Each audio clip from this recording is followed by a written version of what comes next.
Good morning सगळ्यांना. काल video नव्हता. काल सकाळीच पुण्याला आलो आणि कामात असल्यामुळं मला काही ते व्हिडिओ करायला वेळ मिळाला नाही. पण आज आहे व्हिडिओ आणि आज पॉडकास्ट पण आहे आणि पॉडकास्टसाठी पण मी अर्जंट निघून आलो गावाकडून. आणि महालक्ष्मी उद्या आहे आणि बॅच सुरू होणार असल्यामुळं मला यावंच लागणार होतं. त्यामुळं पण मला यावेळेस महालक्ष्मीला थांबता नाही आलं. तरी सगळे आहे घरचे आणि मी आलो इकडं. तसं तर बोर होतं आहे, कारण सगळे इथं आता सगळ्यांना सोबत राहायची सवय लागली. पूर्वी मी एकटा राहायचो पुण्याला, पण काही वाटत नव्हतं. पण आता जेव्हा घरच्यांसोबत राहतो आहे सगळ्यांसोबत, रोज आमचं स्टुडिओवर काम चालू असतं, काही ना काही सुरू असतं. तर सगळे तिकडे आणि मी एकटाच इकडे, तर जरा बोर होतं आहे. पण ठीक आहे, आता कामापुढे तर आपल्याला काही करता येत नाही ना. कामं जे आहे ते तर करावंच लागणार आहे तुम्हाला. त्यामुळं मग सणवार तर काय आपल्याला थोडं इग्नोर करावं लागतं, दुर्लक्ष करावंच लागतं त्याच्याकडं कामासाठी. आणि त्यामुळे मी आलो आहे. तर सांगतोच मी तुम्हाला, आज पॉडकास्ट खूप छान होणार आहे. तर पॉडकास्ट कुणाचा असेल तेही मी सांगणार आहे. आणि महत्त्वाचा विषय आहे आजचा पॉडकास्टचा, की आपण जे विचार करतो त्या विचारांचा आपल्या आरोग्यावर काय परिणाम होतो, अशा पद्धतीचा तो पॉडकास्ट आहे. आणि एक डॉक्टर आहेत मॅडम, ते येणार आहेत पॉडकास्टला. तर चला मी सांगतोच तुम्हाला आज दिवसभर काय काय होतं आहे, पुढं काय काय होणार आहे ते सांग. कुकर लावलं आहे आता, चपात्या बनवायच्या. ग्रीन टी घ्यावी लागेल. ग्रीन टी घ्यायची आता अगोदर. आता ग्रीन टी घेतो मस्तपैकी, कारण मी मागच्या 1 महिन्यात जवळपास 6 ते 6.5 किलो वजन कमी केलं आहे. आणि ते फक्त ग्रीन टीच्या बळावर. कारण माझं वजन खूप जास्त झालं होतं आणि मग मी स्ट्रिक्टली डाएट फॉलो केलं. आता डाएट काय केलं तेही मी सांगेल पुढच्या व्हिडिओमध्ये. पण 1 महिन्यात 6-6.5 किलो वजन कमी करणं ही खरंच खूप मोठी गोष्ट आहे. कारण वजन वाढवता येणं सोपं आहे, कमी करणं फार अवघड आहे. पण मी ते करून दाखवलं, कारण मी ठरवलं होतं मनाशी की गोड काही खायचं नाही. आणि नॉनव्हेज, आता श्रावण असल्यामुळे तर नॉनव्हेज बंदच होतं. तर नॉनव्हेज पूर्णपणे बंद केलेलं होतं. त्यामुळं पण वजन कमी होण्यास फायदा झाला. आणि क्रिकेट खूप खेळलो. क्रिकेट खेळलो म्हणजे चालणं, जेवढं चालणं. मी काही जिम वगैरे करत नाही, पण चालूनच हे केलं. जे काय कमी केलं ते चालूनच वजन कमी केलं आहे. आणि हे बघा, थोडा आता पसारा झालेला आहे. पण आता काय पर्याय नाही, बनवणं तर आहेच आपल्याला, कारण भूक लागली आहे. आणि असं म्हणतात, महालक्ष्मी असल्यावर घरी आल्यावर बाहेर काही खायला नाही पाहिजे, किंवा बाहेर काही विकत घ्यायला नाही पाहिजे, विकत घेऊन जेवण नाही केलं पाहिजे. तर मग त्यामुळं मी म्हटलं की आज मस्त कुकर लावलं आहे. आता वरण भात पोळी मस्त, मला खूप आवडतं वरण माझं फेवरेट आहे. आणि वेळ आहे आणखी बराच, कारण आज पॉडकास्ट होता आणि पॉडकास्ट खूप छान होता. पॉडकास्टमधला विषय सगळ्यात महत्त्वाचा म्हणजे काय, की आपण जे विचार करतो ते विचारांमुळं आपल्याला कोणकोणते आजार येऊ शकतात आणि ते आजार कसे बळावतात. पण आपण जर विचार बदलला तर त्या आजारातून आपण मुक्त पण होतो. आपण आनंदी राहिलो, स्ट्रेस फ्री राहिलो, तणावमुक्त राहिलो, तर खूप छान आयुष्य जगता येतं आणि कुठलाही आजार आपल्याला जवळ येत नाही.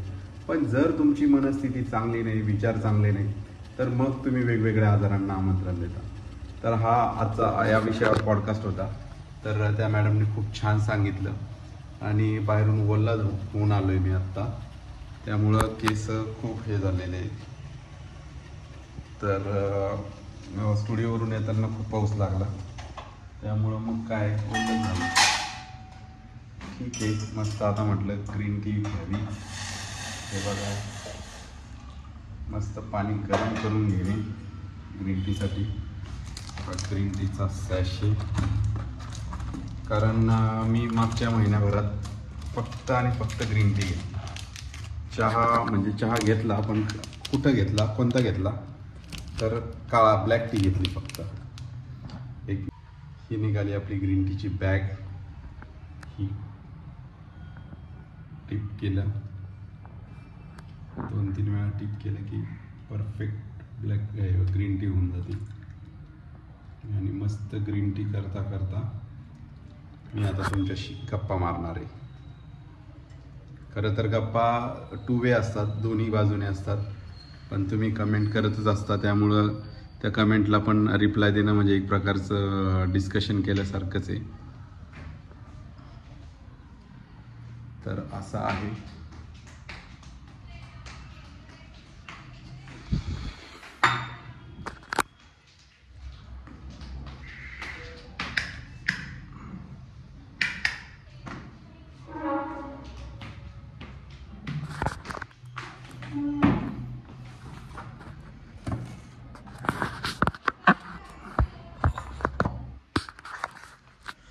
तर भरपूर कमेंट होत्या, गावाकडच्याही होत्या आणि सानूच्या बाबतीतही होत्या.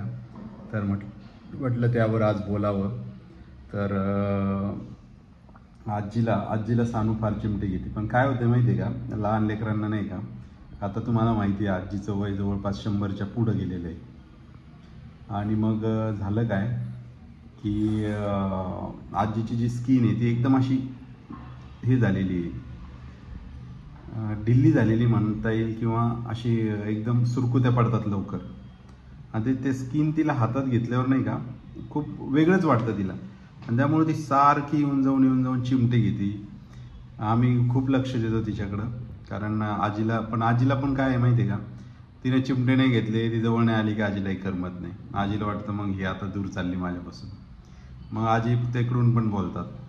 आणि चिमटे घेतले की मग कधी त्यांना त्रास पण होतो. पण मग त्या म्हणतात की नाही मला होऊ द्या त्रास, पण काही फरक पडत नाही, घेऊ द्या तिनं चिमटे. पण ती त्यांच्या जवळ राहते, त्यामुळं त्याला आता काही करू शकत नाही. तरी मी बराच प्रयत्न करतो आणि सगळीच प्रयत्न करतात की आजीला जास्त त्रास होऊ नये तिच्याकडून. आणि दुसरी गोष्ट म्हणजे आणखी कमेंट आल्या होत्या की ओम भाऊ आणि कोमलताईची मुलगी परी, की तिला काही येत नाही, तिला काही शिकवत नाही, असं तसं काही नसतं. काय असतं माहिती आहे का, कोणतंही बाळ जे आहे त्याच्यात वेगवेगळे गुण असतात, स्पेशलिटी असते प्रत्येकाची. आपल्या सगळ्यांची एक स्पेशलिटी आहे. आपण कोणत्या ना कोणत्या एका गोष्टीत परफेक्ट असतो, खूप चांगले असतो. तर जरुरी नाही की तिला ABCD लगेच तिनं म्हणून दाखवावं किंवा तिनं विचारावं किंवा कोणीतरी सांगावं तिला. ती शाळेत चालली आहे आता, तिला पण सगळं येतं, ABCD येते, 1 2 3 येतं. चांगलं अभ्यास तर काय सध्याचं सवय लागण्यासाठी असते ती शाळा, म्हणजे ज्युनियर KG. आणि त्यातून ती शिकायला लागली. कारण कम्पॅरिझन असं केलं ना की मग काय होतं, आता माझ्या कमेंट जर तिकडं वाचल्या त्यांनी, तर त्यांना काय वाटेल, बघा आपल्या मुलीला असं बोलतो.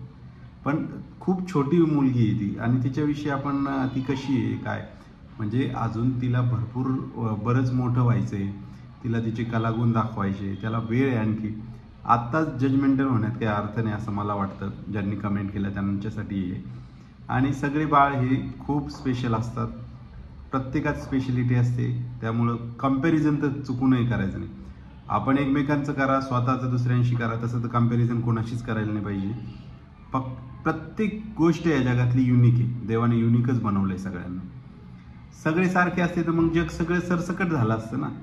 तर सगळी युनिक आहे. युनिक असल्यामुळंच आनंद, दुःख, उत्सुकता या सगळ्या गोष्टींना महत्त्व आहे. या सगळ्या गोष्टी त्यामुळेच असतात. त्यामुळं आपली युनिकनेस, प्रत्येकाची युनिकनेस आपण आदर केला पाहिजे आणि आपली युनिकनेस जपली पाहिजे. आपलं वेगळेपण जपलं पाहिजे आणि दुसऱ्यांच्या वेगळेपणाचा आपण आदर केला पाहिजे. हे सगळ्यात महत्त्वाचं आहे. त्यामुळं अशा कमेंट करण्यात काही अर्थ नाही आहे. खूप लहान बाळ येते, त्यांना माहीत पण नसेल की या कमेंट माझ्यासाठी येत आहेत का काय. आजीला तरी सांगू शकतो मी की आजी तुमच्यासाठी अशा कमेंट येतात, पण त्या लहान बाळांना सांगू शकत नाही आपण कमेंट कशा येतात, काय येतात, कोण काय म्हणतात. तर माझं म्हणणं आहे की सगळे बाळ सारखेच असतात आणि हुशार असतात.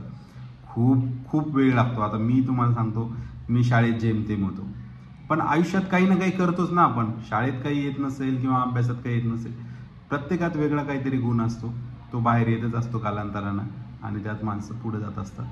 त्यामुळं हेच एवढंच बोलायचं होतं मला. पुढचं मी सांगतोच तुम्हाला काय बनवतोय, आता स्वयंपाक कसा बनवतोय, मी वरण कसं फोडणी देतो तेही सांगतो तुम्हाला. चला भेटतो पुन्हा. आता ग्रीन टी घेतो. हे बघा ग्रीन टी अशी झालेली आहे.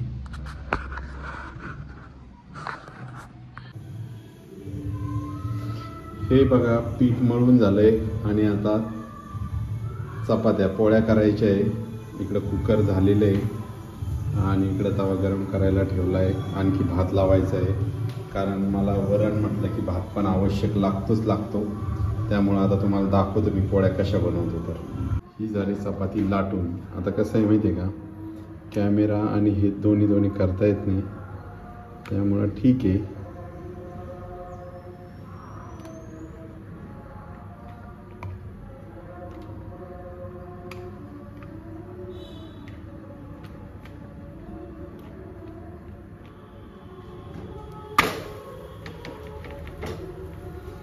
गॅस जरा जास्त झालेला दिसतोय.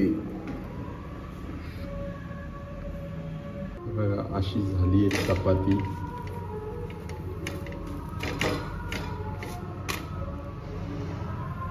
जमती की नाही?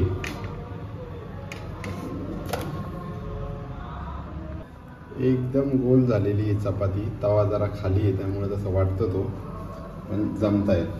बऱ्याच दिवसानंतर आज बनवतोय मी चपात्या. वरण शिजायला मला नेहमी अडचण येते नाही. बघा अगोदर 8 शिट्ट्या घेतल्या तरी शिजलं नव्हतं. पुन्हा आता 2-4 शिट्ट्या झाल्या तेव्हा थोडं शिजल्यासारखं दिसतंय वरण.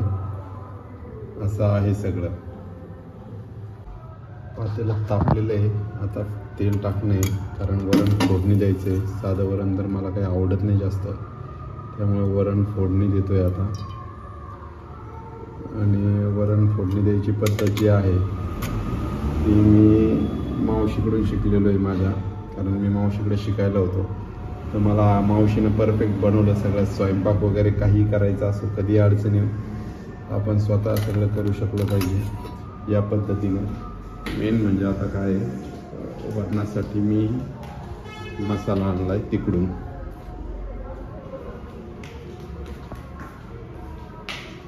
तर हा आहे मसाला, कारण मसाला तर मस्ट आहे.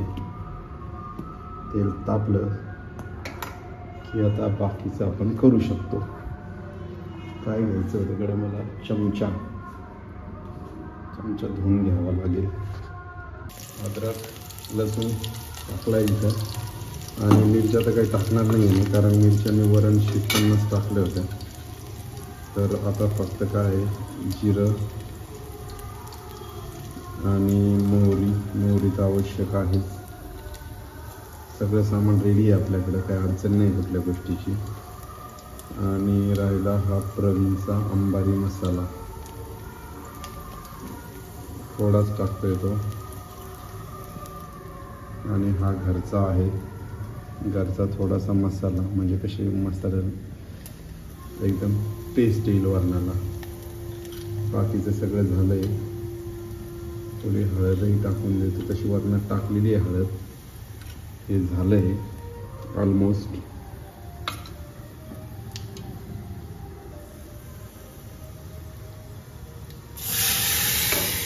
आणि हे झाली वरण फोडणीच्या. थोडं पाणी टाकावं लागेल त्यात. तसं बऱ्यापैकी घट्ट झालेलं आहे, पण थोडं पाणी तर लागणारच आहे त्यामध्ये.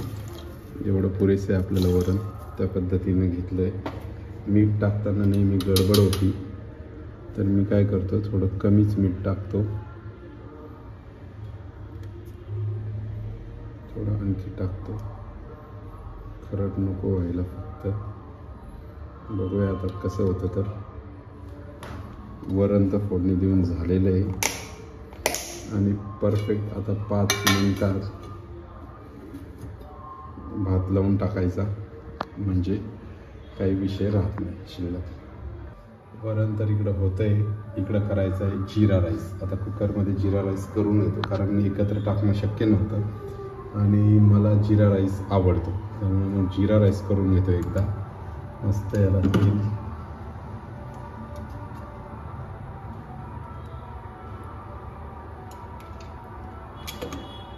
तेलाला कसं मस्त जिऱ्याला फोडणी मिळते तेल असेल तर.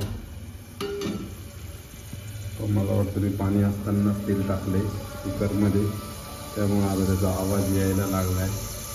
त्या अंगावर उडूही शकतं, ठीक आहे, हरकत नाही. इतना कुछ ज़्यादा कुछ नहीं है उसमें, बड़ी बात.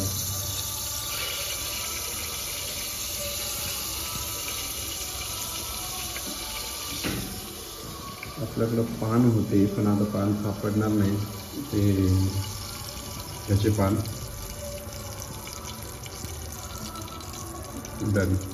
जिरं फुटलेलं आहे. आता भात करून येतो आणि जेवायला बसल्यावर तुम्हाला सांगतो. तर अशा पद्धतीनं झाला आहे आपला स्वयंपाक पूर्ण. हे बघा काय काय दिसतंय ताटात. तर हे सगळं केलं आहे. चपाती, राईस, जिरा राईस केलं आहे आणि इकडं तुम्हाला दिसत असेल गाजर आणि बीट आणि हे वरण, माझं आवडीचं वरण मला खूप आवडतं. आणि वरणावर पुन्हा त्यात म्हटलं ना तर हे बघा गावरान तूप पण आहे, तिकडून आणलेलं आहे, आईनं दिलं होतं तेव्हाच. आणि इकडं आल्यापासून कसं आहे खायला काही वेळच म्हणजे इकडं काही हेच नव्हतं ना, तिकडं जेवायला जायचो त्यामुळं मग काय हे तसंच राहून गेलं होतं. तर आता मी टेस्ट घेऊन बघतो कसं झालं आहे. तर कारण मला धाकधूक आहे मीठ जास्त, कारण माझ्याकडून मीठ बऱ्याचदा जास्त पडतं आणि वरण थोडं होतं त्यामुळं मला डाऊट येतोय. बघतो चव.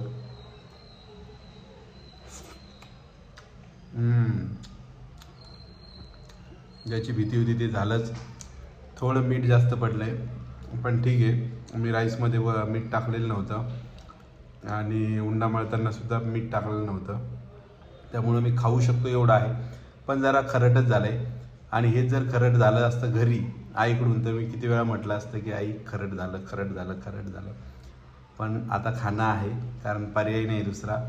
आणि मी दुपारी पण फार थोडं जेवण केलं होतं. म्हटलं रात्री आपण व्यवस्थित बेत करूया म्हणून वरण भात पोळी आणि तूप सगळं व्यवस्थित जेवण करतोय.